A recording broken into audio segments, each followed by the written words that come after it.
The clock struck midnight in Ouagadougou. A gentle breeze carried the scent of jasmine through the presidential palace gardens. But inside the corridors, an atmosphere of tension hung heavy in the air. The palace stood silent under a canopy of brilliant stars, its marble floors echoing only with the distant footsteps of security guards making their methodical rounds. Inside his private study on the third floor, President Ibrahim Traore sat alone at his mahogany desk, surrounded by classified intelligence reports and files that painted a horrifying picture of human suffering. The room was dimly lit by a single brass lamp, casting long shadows across the walls lined with portraits of Africa's great leaders: Patrice Lumumba, Thomas Sankara, Nelson Mandela, men who had sacrificed everything for their people's freedom. The leather chair creaked as Ibrahim leaned back, his weathered hands trembling slightly as he reached for the remote control. At 52, his face bore the marks of a man who had witnessed both the beauty and brutality of African politics. His graying beard framed determined eyes that had seen too much suffering, yet still held the fire of hope. On his desk lay photographs and video files that a brave undercover agent named Amara had risked his life to obtain from a secret camp deep in the Sahara Desert. Amara had been working undercover for 3 months, posing as a maintenance worker at what appeared to be a humanitarian facility. The weight of what Ibrahim was about to witness pressed down on his shoulders like the burden of an entire continent. Before pressing play, Ibrahim whispered a prayer. "Allah, give me the strength to witness this darkness so that I may bring light." His fingers paused over the remote as memories of his own 3 daughters flashed through his mind: Fatima, studying medicine in France; Aisha, teaching at the local university; and young Mariam, still in secondary school, her laughter filling their home each evening. As the first video began to play, the temperature in the room seemed to drop. The screen revealed a desert compound shrouded in semi-darkness, surrounded by high walls topped with razor wire. What appeared on the surface to be a legitimate aid organization was revealed as something far more sinister. The camera showed a courtyard where the unthinkable was happening. A young girl's screams pierced the silence, her body wrapped in electric wires, jolts of electricity coursing through her small frame at regular intervals.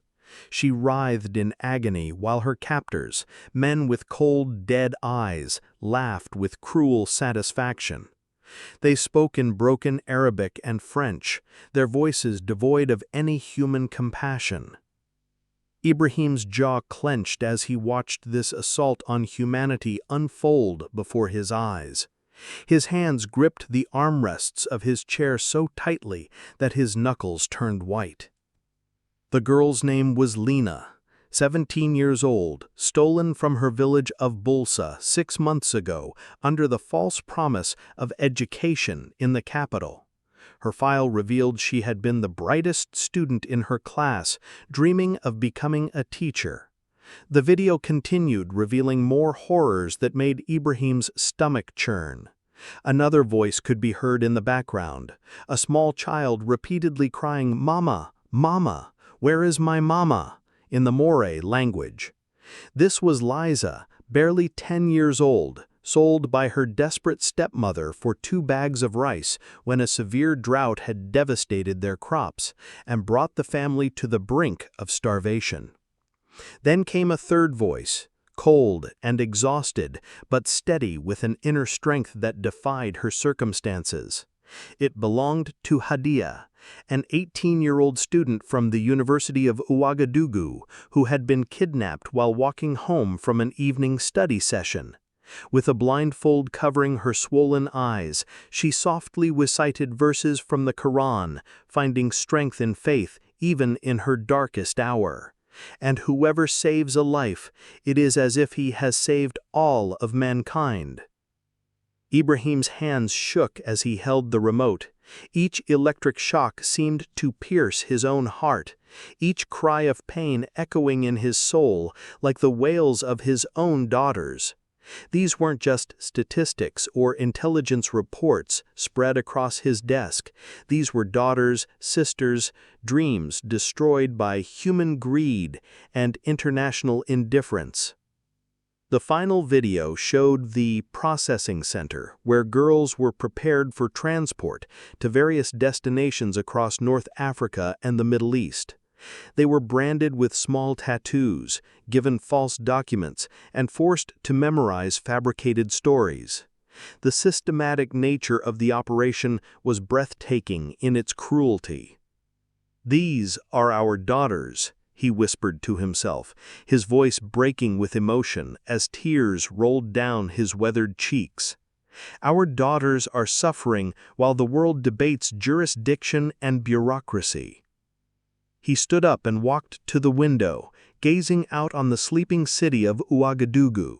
In the distance, he could see the lights of the university where Hadia had been a student, the market where Liza's family had once sold their crops, and the road that led to Lena's village. Each light represented a family, a dream, a future that could be stolen in an instant. Without hesitation, he pressed the emergency alert button on his desk, a red button that had never been used in the 5 years of his presidency. Within minutes, 3 senior military officers entered the room, their faces grave as they sensed the urgency in their president's demeanor.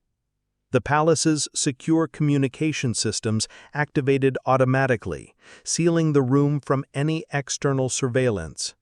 General Mustafa al-Rashid, a veteran of peacekeeping missions across Africa, entered first.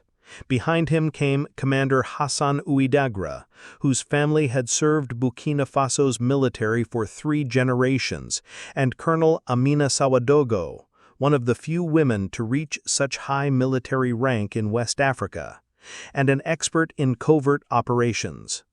"Gentlemen," Colonel Ibrahim began, his voice steady, despite the rage burning within him, "tonight I have witnessed the face of true evil. The time for diplomatic silence has ended. Tonight we wash this stain from humanity's conscience, or we are complicit in it." Maps were spread across the mahogany table with military precision. Satellite footage downloaded from their intelligence network was analyzed frame by frame. The intelligence reports revealed the location of the secret camp in a remote area near the border with Mali, officially registered with international aid organizations as a humanitarian facility called Human Care Africa, complete with forged UN endorsements and European Union funding certificates. The reports indicated that approximately 43 girls were being held captive at any given time, with regular shipments moving them to various international destinations. The 3 girls in the videos, Lena, Liza, and Hadia, were being held in a special section reserved for high-value merchandise. General Mustafa studied the intelligence carefully, his experienced eyes noting the defensive positions and guard rotations. "Mr. President, this operation will be extremely dangerous. The compound is heavily guarded. We have no official jurisdiction in that region, and if discovered, it could create an international incident. Some of our allies might not understand." Ibrahim stood up slowly, his tall frame casting a long shadow across the room. His eyes reflected the portraits of Africa's heroes looking down from the walls. "General, when children are screaming in the darkness, we don't wait for paperwork. We don't wait for UN approval or European permission. Thomas Sankara didn't ask permission to feed his people. Patrice Lumumba didn't ask permission to demand dignity for the Congo." Commander Hassan, a veteran of countless covert operations across the Sahel region, stepped forward with concern evident in his voice. "Sir, with all due respect, are you planning to personally join this mission? The risks are enormous, and if something happens to you..." Ibrahim took a deep breath, looking out the window at the sleeping city he had sworn to protect when he took office. The weight of leadership had never felt heavier, yet never more clear. Hassan, today I am not just a president sitting in a palace making decisions from comfort. I am a father to every daughter in this nation. If I send soldiers to risk their lives while I remain safe, what message does that send? If I don't go, how can I ask them to? Colonel Amina spoke up, her voice carrying the authority of someone who had seen combat. Mr. President, I understand your conviction, but we must consider the strategic implications. If we lose you, we lose the reform movement, the anti-corruption campaigns, the educational initiatives for girls. Ibrahim walked to his desk and picked up a photograph of his own 3 daughters, taken last month at a family gathering. Amina, look at this picture. These are my daughters, safe, educated, dreaming of bright futures. Now look at these videos. The only difference between my daughters and those suffering girls is circumstance. If I cannot risk my life for other people's daughters, then I have no right to the protection my own daughters enjoy. The room fell silent as the weight of his words settled upon everyone present. Here was a leader willing to risk everything for children he had never met, simply because it was the right thing to do. In an age of political calculation and career preservation, Ibrahim's moral clarity cut through the room like a blade. Colonel Amina was the first to speak. Sir, if you are determined to do this, then I request to lead the security detail personally. We will bring those girls home. General Mustafa nodded slowly. Mr. President, I have served in many operations, but none as important as this. You have my complete support. Commander Hassan stood at attention. Sir, we will make history tonight. Future generations will speak of this moment when Africa stood up for its own daughters. Ibrahim felt a surge of pride in his officers, in his nation, in the possibility that courage could still triumph over calculation. Then let us begin. But remember, this is not about glory or heroism. This is about 3 girls who are suffering while we speak. Every minute we delay is another minute of their pain. That same night, as the city of Ouagadougou slept peacefully, 3 unmarked jeeps departed from the presidential palace garage through a hidden exit that led directly to the military compound. No flags fluttered in the night breeze. No insignia marked their official nature. No indication of their government origin could be detected.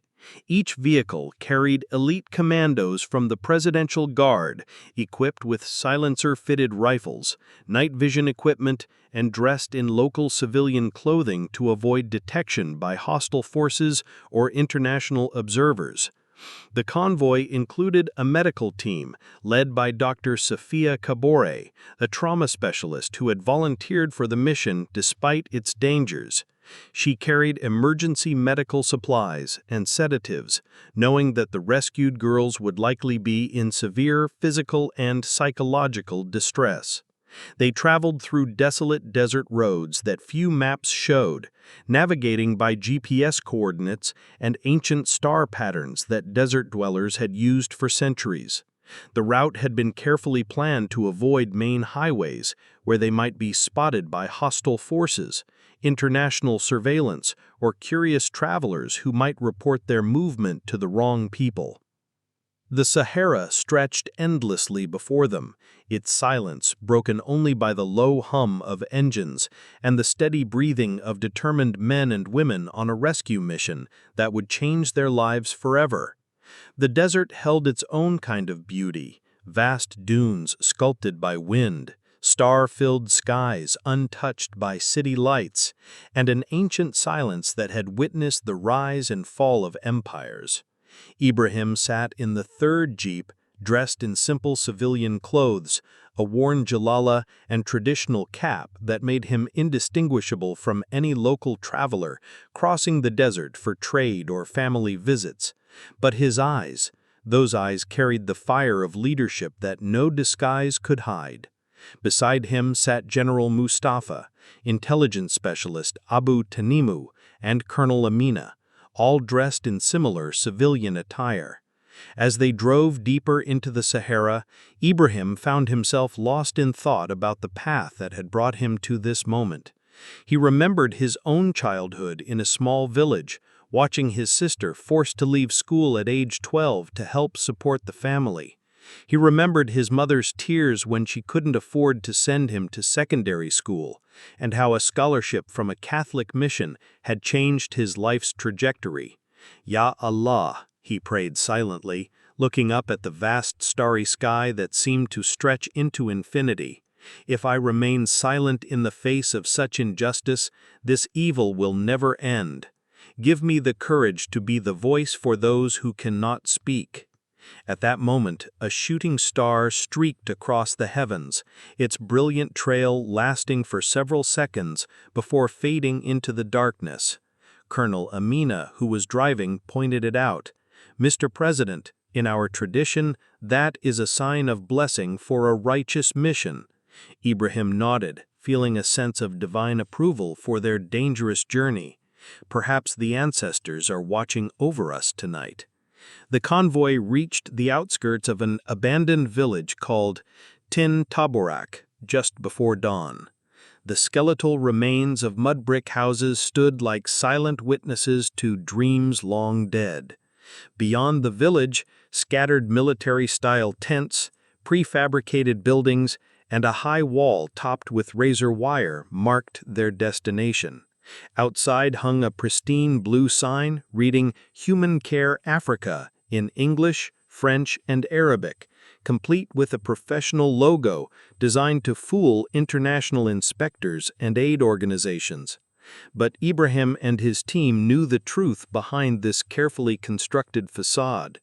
Intelligence reports indicated that the organization had been operating for over 3 years, with connections to trafficking networks spanning from Morocco to Saudi Arabia. The sophistication of their operation suggested backing from powerful international interests who profited from human suffering. Abu Tanimu, their intelligence specialist, used advanced surveillance equipment to scan the compound. "Mr. President, I count 12 armed guards on rotation, sophisticated alarm systems, and what appears to be holding facilities for at least 50 individuals.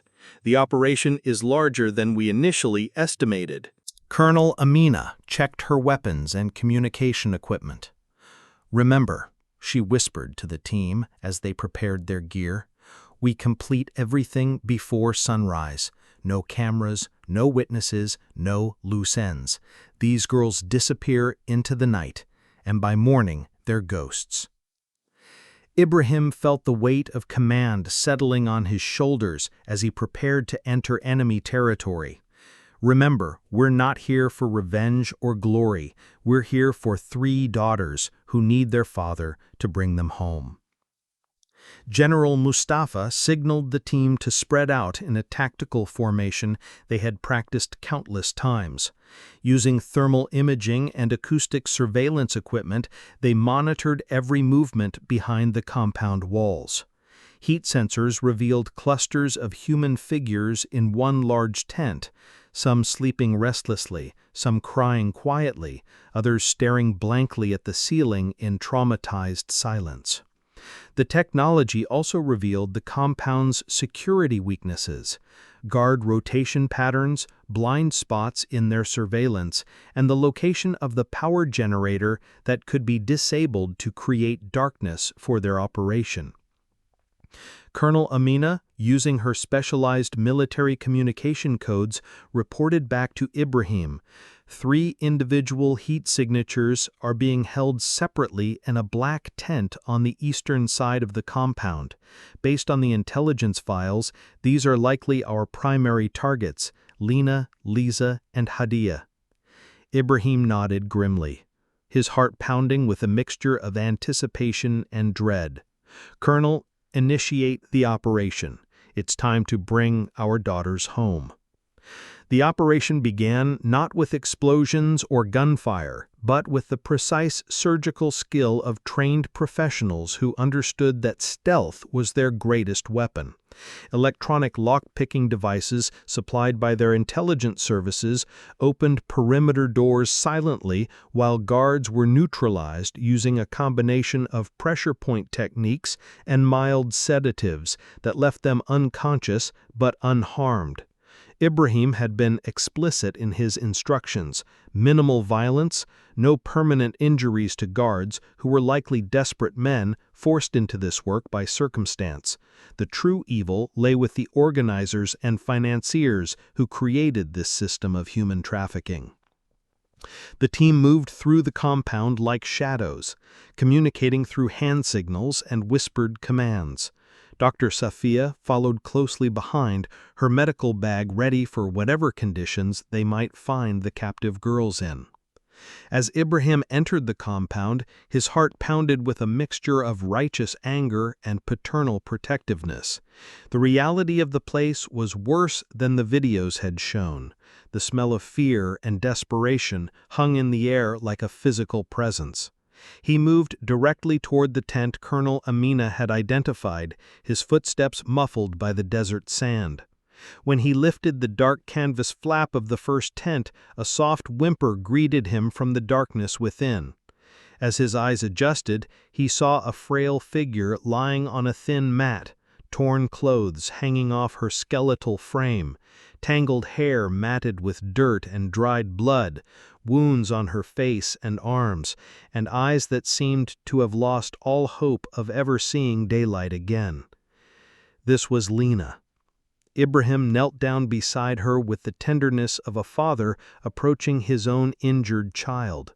The girl who had once been the brightest student in her village, who had dreamed of becoming a teacher, now lay broken by months of systematic torture and abuse.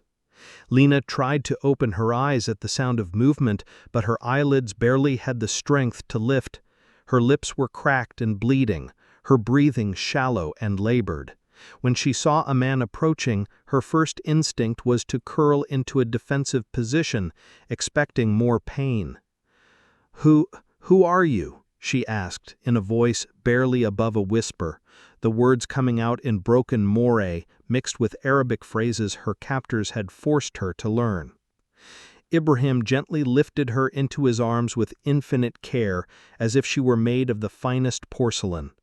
His voice, when he spoke, carried all the warmth and protection that had been absent from her life for so many months. "My daughter, I am Ibrahim. I am the one who heard your cries and came for you. Today you are free. Today you are safe. Today you go home." At that moment, another tent flap rustled nearby. A 10-year-old girl stood pressed against the far wall, terror written across her face. This was Lisa, the child who had been sold for rice when her family faced starvation. Her small body bore the marks of malnutrition and abuse, but her eyes still held a spark of the intelligent child she had been. When she saw Ibrahim holding Lena, she instinctively tried to back away further, but the tent wall prevented her escape. Her voice, when she spoke, was the whisper of a ghost. "Please don't hurt me. I'll be good. I promise I'll be good."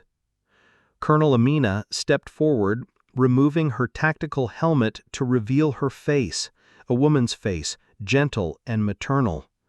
"Sweetheart, look at me. We're not here to hurt you. We're here to take you home to your grandmother, who has been searching for you every day since you disappeared." Lisa's eyes widened at the mention of her grandmother. "Grandmama? Is Grandmama still alive? They told me she was dead. They told me no one was looking for me." "They lied to you, precious one," Colonel Amina said, extending her hand slowly. "Your grandmother has never stopped looking for you. She speaks your name in her prayers every morning and every evening." In the corner of the tent sat a taller figure, blindfolded with rough cloth and bound with plastic restraints. This was Hadia, the university student whose only crime had been walking home from a study session at the wrong time. Despite months of captivity, she sat with a dignity that her captors had been unable to break. When Ibrahim carefully removed her blindfold, the sudden exposure to light didn't bring clarity to her eyes immediately. She blinked repeatedly, tears streaming down her face as her eyes adjusted to seeing again after weeks of enforced darkness. "Is this day or night?" she asked, her voice hollow from months of interrogation and psychological torture. "Am I dead? Is this the afterlife?" Ibrahim carefully untied her bonds, noting the rope burns on her wrists and the careful way she held herself that suggested internal injuries. When he spoke, his voice carried the authority of a president but the gentleness of a father. "No, my daughter. You are alive, and now you are free to live again. You are strong, you are brave, and you have survived something that would have broken weaker souls." Hadia looked at him with confusion and disbelief. "Who are you? How did you find us? They told us that no one cared, that no one was looking, that we had been forgotten by our families and our government." "I am Ibrahim Traore, President of Burkina Faso," he said simply, "and I have come personally to bring you home because every daughter of this nation is my daughter. You have never been forgotten. You have never been abandoned." Dr. Sophia immediately began examining all three girls, administering IV fluids and mild sedatives to help with their trauma. Her initial assessment revealed severe malnutrition, dehydration, multiple injuries, and signs of systematic psychological abuse designed to break their spirits. All three girls were wrapped in clean blankets and carefully carried to the medical vehicle. The remaining captive girls, 41 others from various African countries, were also rescued and loaded into secure transport trucks. Dr. Sophia's team began immediate medical triage, treating injuries and providing psychological comfort. As the convoy prepared to leave, Ibrahim looked back at the compound that had been a source of such suffering. Colonel Amina's team had documented everything: photographs, videos, financial records, communication equipment, and lists of clients and suppliers. This evidence would be crucial for the international investigations that would follow. "Burn it," Ibrahim commanded quietly. "Let this place be a memorial to suffering that will never happen again." The compound was set ablaze, its flames visible for miles across the desert. As they drove away, Ibrahim held Lena in his arms while Dr. Sophia monitored her vital signs. The girl who had once been so broken was now breathing steadily, her body finally able to rest without fear.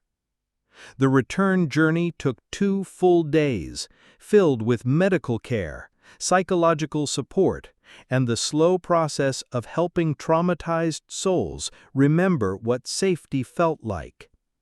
Dr. Sophia worked tirelessly, treating physical wounds, while also providing gentle counseling to help the girls understand that their ordeal was truly over. The convoy made several stops at secure medical facilities that Ibrahim had arranged, allowing the girls to receive proper treatment and gradually adjust to their freedom. Each stop brought them closer to home, closer to the families who had never stopped searching for them. During the journey, Ibrahim spent time with each of the 3 girls, listening to their stories and helping them process their experiences. He learned that Lena had tried to escape twice, earning severe punishment each time. Liza had been told that her family had sold her because they didn't want her, a lie designed to break her spirit. Hadia had maintained her sanity by reciting Quranic verses and solving mathematical problems in her head. "Mr. President," Hadia asked during one of their conversations, "why did you come personally? Didn't your advisors tell you it was too dangerous?" Ibrahim considered his answer carefully. "Hadia, leadership is not about staying safe while others face danger. True leadership is about being willing to risk everything for what is right. If I had sent others to rescue you while I remained comfortable in my palace, what kind of man would that make me?" When the convoy finally approached Lena's village, Ibrahim felt the weight of the moment settling upon him. This was not just a rescue operation returning to its starting point. This was the beginning of healing for 3 families and potentially the catalyst for social change across the nation. The first rays of dawn were painting the sky in shades of gold and pink as they entered the village of Bulsa. Early rising farmers were already heading to their fields, and the call to morning prayers echoed from the small mosque at the village center. "Stop the vehicle here," Ibrahim instructed the driver. "I will walk the rest of the way myself." Lena was conscious now, though still weak. She had been wrapped in clean clothes that Dr. Sophia had brought, and her hair had been carefully braided by Colonel Amina during one of their rest stops. She looked fragile but human again, no longer the broken ghost they had found in the desert. Ibrahim lifted her gently in his arms, carrying her through the winding dirt paths of the village, like a father bringing his lost child home after years of separation. Word of their arrival spread quickly through the small community, and curious villagers began emerging from their homes to witness this unusual procession. They stopped at an old wooden door, weathered by time and marked by the poverty that gripped so many rural communities. The house was small and humble, with walls of mud brick and a corrugated metal roof that had seen better days. A small garden beside the door showed the careful work of someone trying to grow vegetables despite difficult conditions. Ibrahim knocked gently on the door, the sound echoing in the morning stillness. From within came the sound of movement, someone coughing, shuffling footsteps, and then silence as whoever was inside tried to determine who might be visiting at such an early hour. The door opened to reveal an elderly woman, her face etched with worry lines and the exhaustion of endless waiting. Her name was Mariama, and she was Lena's mother. She wore a simple dress that had been mended many times, and her hands showed the calluses of a woman who had worked hard all her life to support her family. For several moments, she stared in Ibrahim in confusion, trying to process the sight of a well-dressed stranger holding what looked like a young woman in his arms. Then her eyes fell upon the face nestled against Ibrahim's shoulder, and recognition dawned like sunrise. "Lena!" The mother's scream echoed through the village, a sound that contained months of grief, hope, despair, and now overwhelming joy. Mariama collapsed to her knees, overcome with emotion. Tears streamed down her weathered face as she alternately kissed the ground in gratitude and reached toward her daughter with trembling hands. Her voice alternated between prayers of thanksgiving and joyful sobs that seemed to release months of suppressed grief. Neighbors began emerging from their homes, drawn by the commotion. Some whispered in amazement, "Is this really Lena, the girl who disappeared 6 months ago?"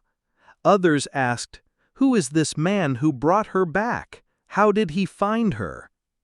The entire village began to gather, forming a circle around this extraordinary scene.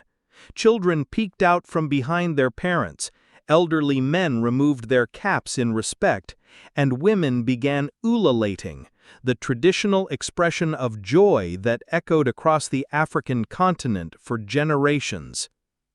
Ibrahim raised his hand for silence, and the crowd immediately quieted, sensing that they were witnessing something historic. When he spoke, his voice carried clearly across the gathered villagers. People of Bulsa, this daughter belongs not just to Mariama, but to all of us. She is not property to be sold, nor a burden to be discarded.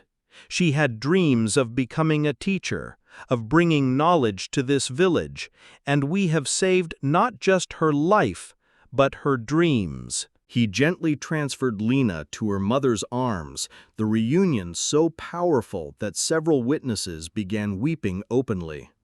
Mariama held her daughter as if she were afraid she might disappear again, whispering prayers of gratitude between kisses on Lena's forehead. The mother, still weeping with joy, managed to speak through her tears. "Mr. President, we are poor people.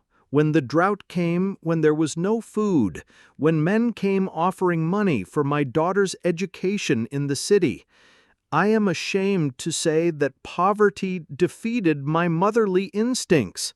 I failed her."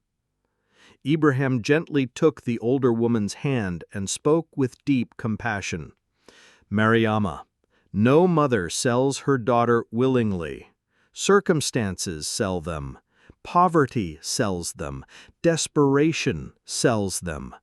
But remember this, when a mother awakens to her own power, when a community stands together, our daughters can never be sold again."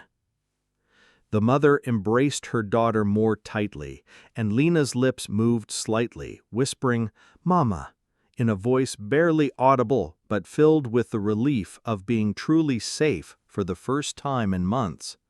Then she fell into peaceful unconsciousness, not from fear this time, but from the overwhelming safety of being home.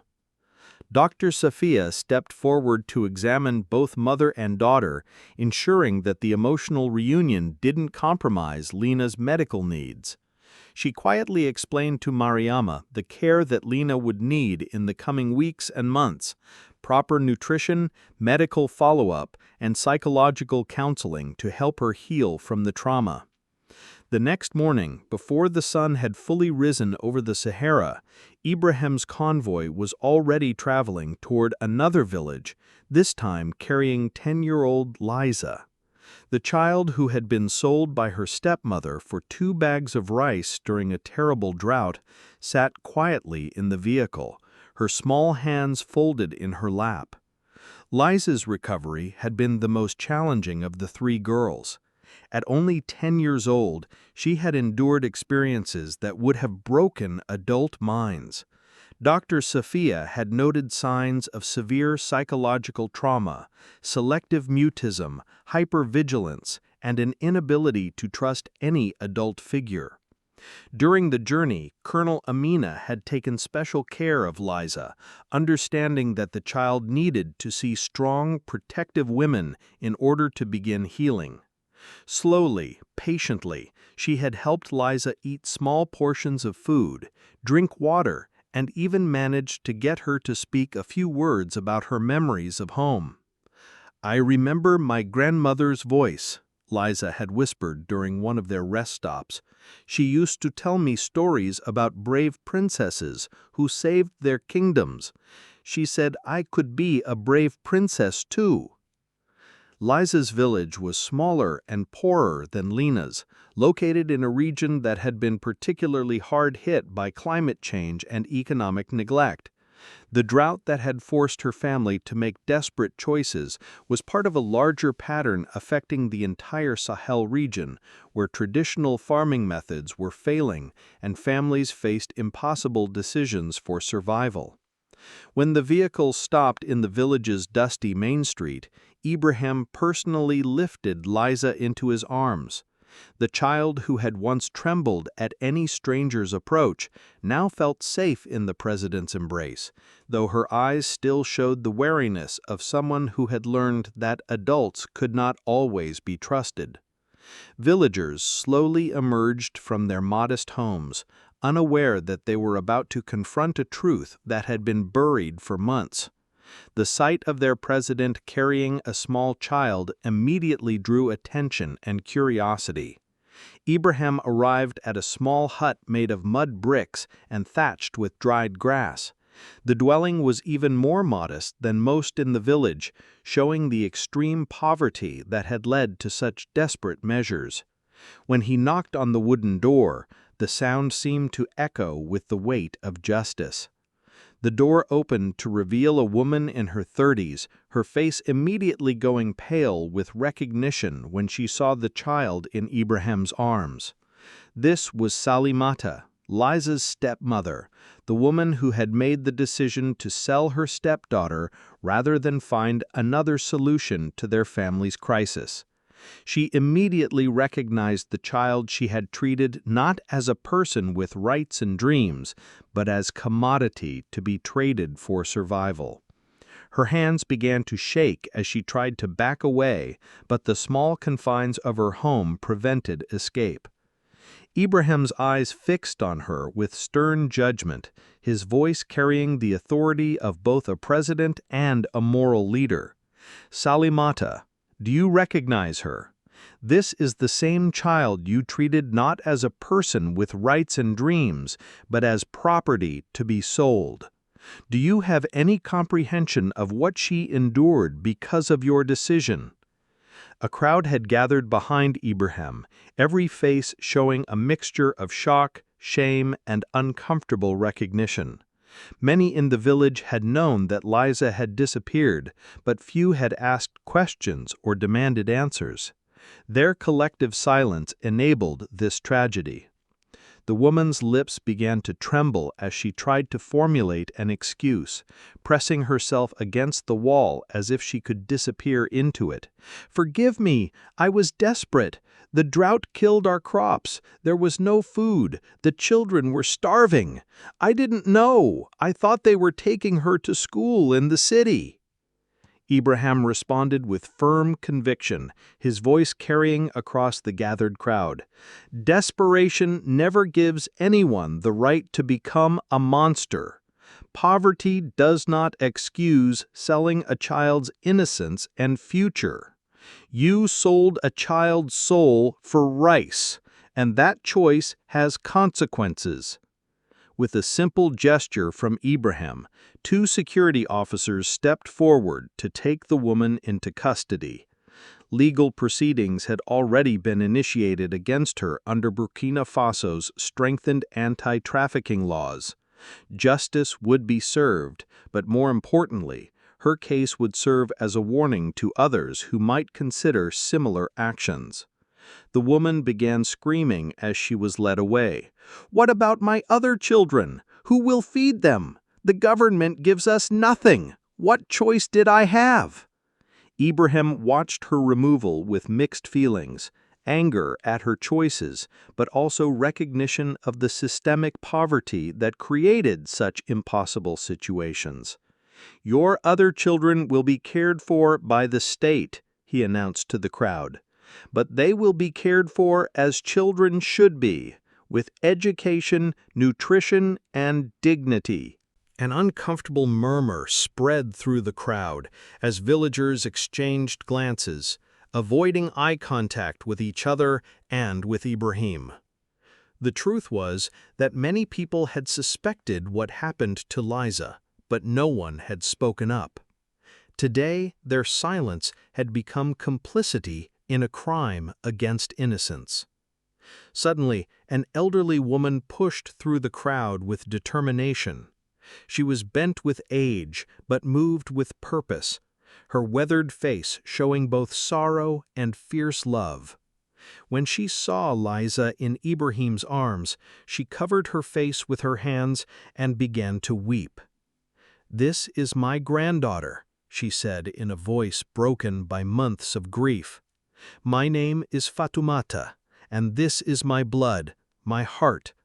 We thought she was dead. We searched for her. We asked questions, but no one would tell us anything. They said she had gone to the city for education, but months passed with no word. The grandmother knelt down with folded hands, her aged joints protesting, but her spirit unbowed. Mr. President, my arms have been empty for 6 months. My heart has been broken every sunrise. Please, fill my arms with light again. I swear by Allah, I will treasure her more than my own life.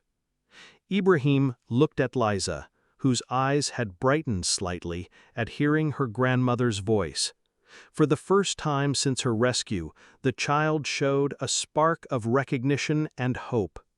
Slowly, she lifted her head from Ibrahim's shoulder and extended her small arms toward the elderly woman. "Grandmama?" Liza whispered, her voice barely audible but filled with wonder. "Is it really you?" The reunion between grandmother and granddaughter was profound in its simplicity. Fatoumata embraced Liza with infinite gentleness, as if holding the most precious treasure in the world. Both wept, the grandmother with relief, the child with the first real safety she had felt in months. Ibrahim spoke to the assembled villagers, his voice carrying both authority and compassion. "People of this village, today you have witnessed both the consequences of silence and the power of speaking truth. When we turn our backs on injustice, we become partners in it. But when we stand together to protect our children, no force on earth can defeat us." He paused, letting his words sink in before continuing. "From this day forward, any family in this village facing poverty or hunger will receive assistance from the government. But in return, I demand that you become guardians of each other's children. Never again will a child disappear from this village without every voice being raised in alarm." The crowd nodded solemnly, understanding that they were being offered both help and responsibility. Several village elders stepped forward to pledge their commitment to protecting all children in their community. Dr. Safia examined both Liza and her grandmother, ensuring that the emotional reunion wouldn't overwhelm the child's fragile psychological state. She quietly explained to Fatoumata the special care Liza would need: patience with her trauma responses, gentle encouragement to speak, and most importantly, consistent reassurance that she was safe and loved. As Ibrahim prepared to leave the village, Fatoumata approached him with tears in her eyes. "Mr. President, I am an old woman with nothing to offer except prayers. But I swear to you, I will pray for your protection every day for the rest of my life. You have given me back my reason for living." The most challenging homecoming awaited them in Ouagadougou itself. Hadia, the 18-year-old university student, had been taken from the capital city's streets, and her return would attract the most attention from media, government officials, and the public. Unlike the rural villages where Ibrahim could control the narrative and manage the situation privately, Hadia's return would be witnessed by university students, professors, journalists, and political observers who would scrutinize every detail of the rescue operation. During the journey back to the capital, Hadia had recovered much of her strength and clarity of mind. Her university education had given her the intellectual tools to process her trauma more analytically than the younger girls, but it had also made her more aware of the broader implications of what had happened to her. "Mr. President," she said during one of their conversations in the vehicle, "I need you to understand something. What happened to me wasn't just about individual criminals. There's a whole system, international networks, corrupt officials, people in positions of power who profit from this trade.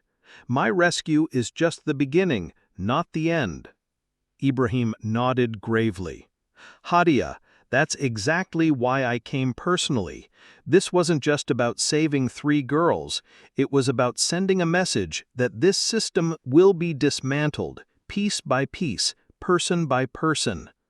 As they entered the outskirts of Ouagadougou, Ibrahim made a decision that surprised his security team. Instead of going directly to the presidential palace or a government facility, he directed the convoy to the University of Ouagadougou campus, where Hadia had been a student. "Sir," General Mustafa said with concern, "we haven't prepared security for a public appearance. There could be crowds, media, potential security risks." "General," Ibrahim replied firmly, "if we hide this girl's return, if we make it a secret government operation, we send the message that her ordeal was shameful rather than criminal. She will return to her life with dignity, publicly, so that everyone understands she is a survivor, not a victim." The convoy pulled up to the university's main entrance just as afternoon classes were ending. Students began emerging from buildings, initially curious about the official vehicles, then increasingly excited as word spread that President Traore himself was on campus. Ibrahim stepped out of the vehicle and personally helped Hadia to her feet. She was dressed in clean clothes that Dr. Safia had provided, a simple but dignified dress that allowed her to face her peers without shame. Her head was held high, her eyes clear and determined. Professor Amara Diallo, Hadia's mathematics instructor, pushed through the growing crowd of students when she recognized her missing pupil. The professor, a woman in her 50s who had taught at the university for over 20 years, had led the campus search efforts when Hadia first disappeared. "Hadia!" Professor Diallo cried out, tears streaming down her face. "My brilliant student, we never stopped looking for you. We never stopped believing you would come home." The reunion between teacher and student was witnessed by hundreds of fellow students who had gathered around them. Many of the young women in the crowd were visibly emotional, understanding that Hadia's fate could have been their own. Hadia embraced her professor, then turned to address her fellow students directly. Her voice, though still bearing traces of her ordeal, carried a strength that commanded attention. "My brothers and sisters," she began, using the traditional university greeting, "I stand before you today, not as a victim to be pitied, but as a survivor with a message. What happened to me could happen to any of us. But what happened today, my rescue by our president himself, shows us that we have leaders who will risk everything to protect us." She paused, gathering strength for what she needed to say next. "I was taken from this very campus, from these streets we walk every day. I was told that no one cared, that I had been forgotten, that my education meant nothing to anyone. But I was wrong. Our president heard my cries across the desert, and he came for me personally." The crowd had grown to over 1,000 students, faculty, and curious citizens. News of the president's presence and Hadia's return was spreading rapidly through social media and text messages across the city. Ibrahim stepped forward to address the gathered crowd. "Students of Burkina Faso, what you see before you is not just the return of one student. This is the beginning of a new promise from your government. No daughter of this nation will disappear into darkness without every resource of the state being mobilized to find her." He gestured toward Hadia, who stood with quiet dignity beside him. This young woman maintained her sanity in captivity by solving mathematical equations in her mind and reciting verses from the Quran. Her spirit could not be broken because she understood that education, faith, and hope are powers that no captor can steal. A young male student in the crowd called out, "Mr. President, how do we protect ourselves? How do we make sure this doesn't happen to our sisters, our girlfriends, our female classmates?" Ibrahim's response was immediate and passionate.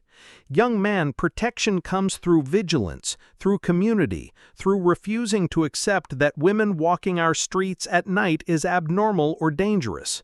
Protection comes when every man in this nation understands that the safety of our daughters is his personal responsibility." He turned to address the female students specifically. "And to you young women, your education is not a privilege to be grateful for. It is your right to demand. Your safety is not something you should have to earn through good behavior. It is something society owes you simply because you exist."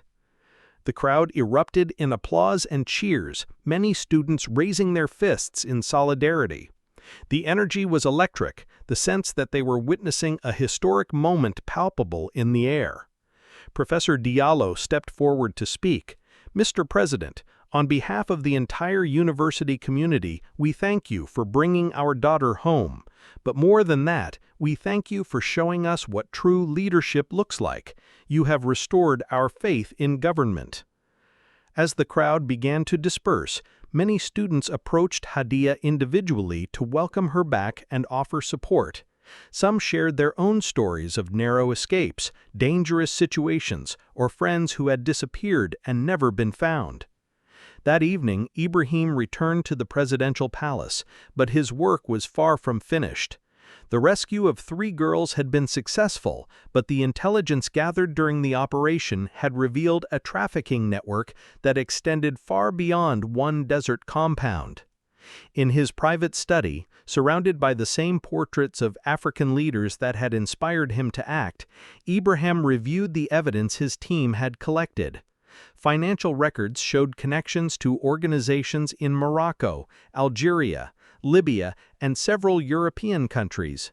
Communication logs revealed a sophisticated operation with clients from the Middle East, North Africa, and even some wealthy individuals from within Burkina Faso itself. General Mustafa entered the room carrying additional intelligence reports that had arrived throughout the day. "Mr. President, the international implications of what we've uncovered are staggering. This network has been operating for years, with connections to some of the most powerful criminal organizations in Africa." Ibrahim studied the documents carefully, his anger growing as he realized the scope of the conspiracy. "General, prepare arrest warrants for every Burkina citizen whose name appears in these files. I don't care if they're government officials, business leaders, or religious figures. Anyone who participated in this trade will face justice." Colonel Amina entered with her own report. "Sir, we've identified at least 12 other locations across West Africa where similar operations are likely taking place. The rescued girls from yesterday's operation have provided information about other camps, other victims, other criminal networks." Ibrahim stood up and walked to the window, looking over the city he had sworn to protect. The weight of leadership had never felt heavier, but his resolve had never been stronger. "Colonel, prepare a comprehensive plan. We're not stopping with one rescue. We're going to dismantle this entire network, piece by piece. And we're going to do it publicly so that everyone understands that this government will not tolerate the sale of human beings." Dr. Sophia arrived with medical reports on all the rescued girls. "Mr. President, the physical injuries will heal, but the psychological trauma will require months or years of specialized care. I'm recommending that we establish a government-funded rehabilitation center specifically for trafficking survivors."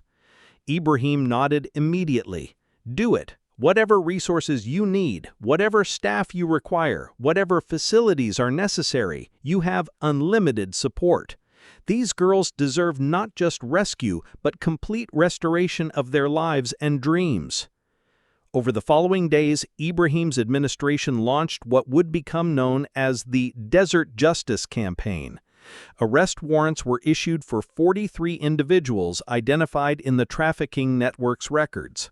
Some were local officials who had provided protection for the operation, others were businessmen who had financed it, and several were prominent citizens who had been clients. The arrests sent shockwaves through Burkina Bay society, as many of the accused were well-known figures who had maintained respectable public images while participating in horrific crimes behind closed doors. The rescue operation and subsequent arrests did not go unnoticed by the international community. Within a week, Ibrahim began receiving calls from various foreign governments, some offering support, others expressing concern about his methods. The European Union's representative to Burkina Faso requested a meeting to discuss proper legal procedures and international cooperation protocols. Several Western diplomats suggested that Ibrahim should have worked through established channels rather than conducting an unauthorized military operation. Ibrahim received these diplomatic protests with a mixture of amusement and contempt. In a meeting with foreign ambassadors, he made his position clear. "Excellencies, I find it curious that when children were being tortured in the desert, none of your governments seemed concerned about proper protocols. But now that those children are safe, suddenly everyone is worried about legal procedures." The British ambassador attempted to explain. "Mr. President, we appreciate your humanitarian concerns, but international law requires coordination with neighboring countries and UN oversight for cross-border operations." Ibrahim interrupted with barely controlled anger. "Ambassador, while you were worried about paperwork, 3 girls were being electrocuted for the entertainment of monsters. If your international law prioritizes bureaucracy over the screams of children, then your international law is worthless." The French representative tried a different approach. "President Traore, France has always supported efforts to combat human trafficking through proper channels. We have programs, funding, coordination mechanisms." "And yet," Ibrahim replied coldly, "those programs failed to prevent 3 daughters of Burkina Faso from being sold like cattle. Your mechanisms failed to detect a trafficking operation that had been running for years. Your coordination achieved nothing except allowing evil to flourish while bureaucrats debated jurisdiction." The meeting ended with Ibrahim making a declaration that would reshape Burkina Faso's foreign policy. "From this day forward, Burkina Faso's first obligation is to its own citizens. We will cooperate with any nation or organization that shares our commitment to protecting human dignity, but we will not subordinate the safety of our children to the convenience of international bureaucracy." Ibrahim's bold actions began to inspire similar movements across Africa. Within months, presidents and prime ministers from Mali, Niger, Ghana, and Senegal were implementing their own anti-trafficking initiatives and refusing to defer to international organizations that had failed to address the crisis effectively. The University of Ouagadougou became a focal point for student activism, with Hadia emerging as a powerful voice for survivors' rights. She established a student organization called Daughters of the Desert that provided support for trafficking survivors and advocated for stronger protection measures. Lena, despite her young age and ongoing recovery, became determined to complete her education and fulfill her dream of becoming a teacher. Her story inspired donations from across the nation to fund her schooling and medical care.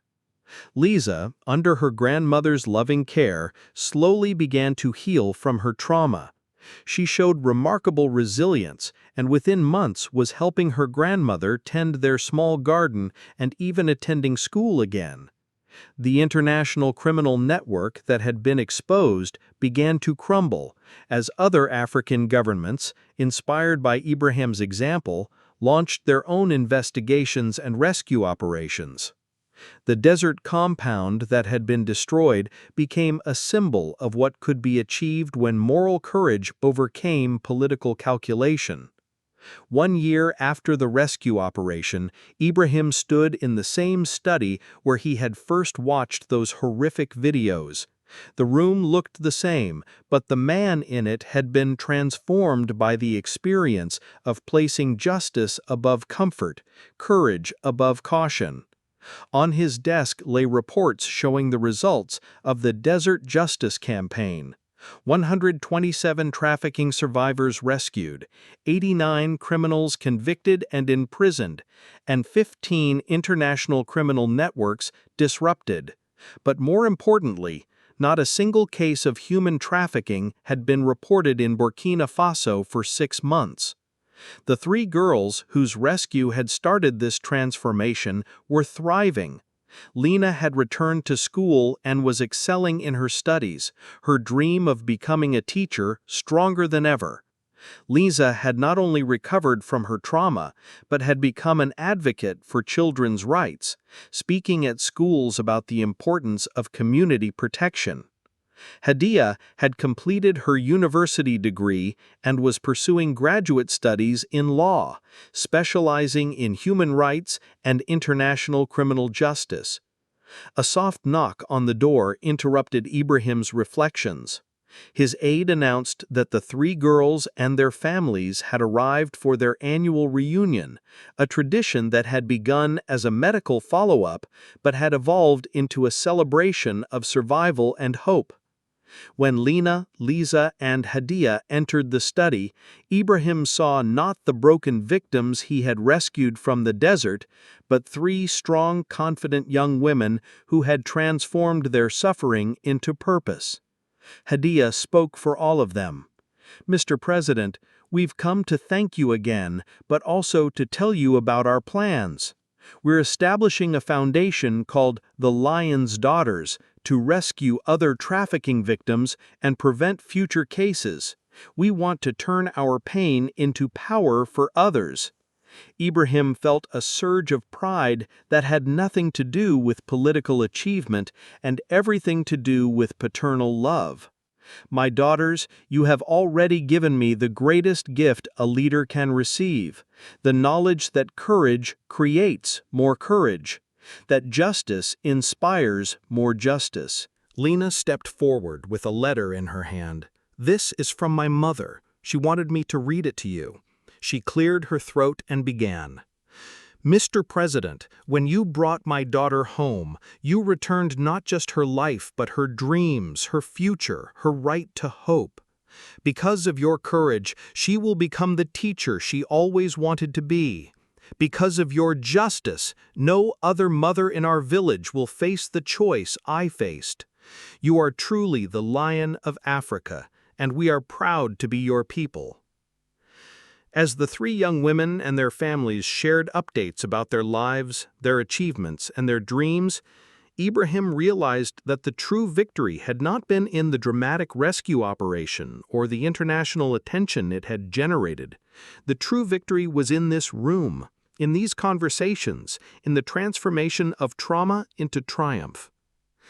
Later that evening, as he walked through the palace gardens where this entire journey had begun, Ibrahim reflected on the lesson he had learned, that true leadership required not just the courage to act, but the wisdom to understand that every action creates ripples that extend far beyond what the eye can see. The jasmine flowers still bloomed in the garden, their scent carried by the same desert breeze that had once brought news of suffering.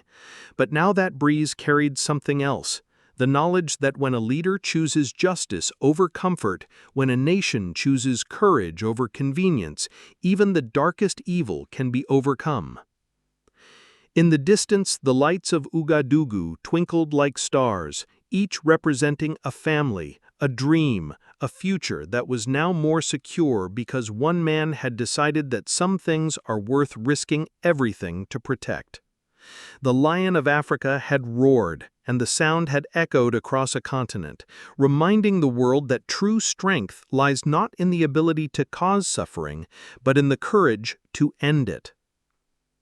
5 years after that midnight decision that changed everything, the effects of Ibrahim's courage continued to spread across Africa and beyond. The Ouagadougou Protocol had been adopted by 15 African nations, establishing new standards for combating human trafficking and requiring government leaders to take personal responsibility for the safety of their citizens. Lena had indeed become a teacher, working in rural schools across Burkina Faso and specializing in programs that kept children safe and educated.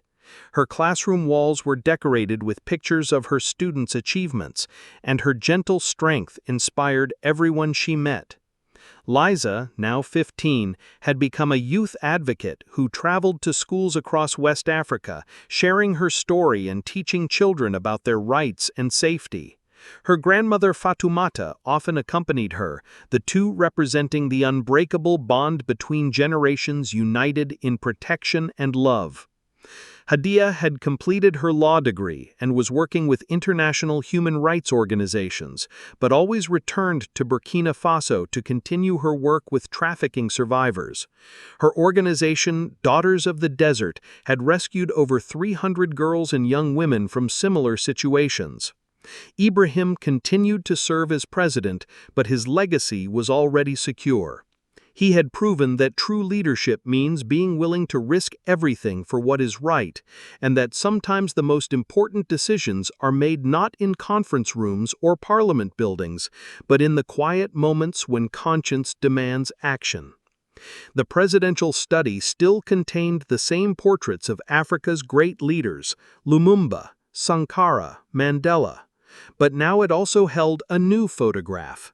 3 young women standing together in graduation robes, their eyes bright with hope and their futures unlimited by the courage of one man who had refused to let evil triumph.